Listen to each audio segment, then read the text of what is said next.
কবি শ্রীজাতের লেখা কবিতা পতাকা। শুশ্রূষা ও জল নিয়ে সহজে ভুলে গেলে ঋণ। যে পতাকা পিষে যাচ্ছ তারই অংশ ছিলে একদিন। ভাষা তো নিশ্চয়ই প্রিয়, তারও চেয়ে প্রিয় জন্মভূমি। আমাকে বাঙালি থেকে ভারতীয় করলে তুমি। ভালোবাসা বিরোধের মাঝখানে সরু এক সুতো, তাকে যদি তুলে নাও অন্যভাবে কথা হবে দ্রুত।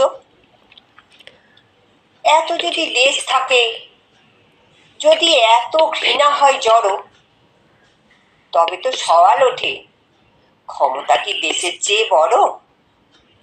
নামে স্বাধীন তুমি, চেতনায় আজও পরাধীন।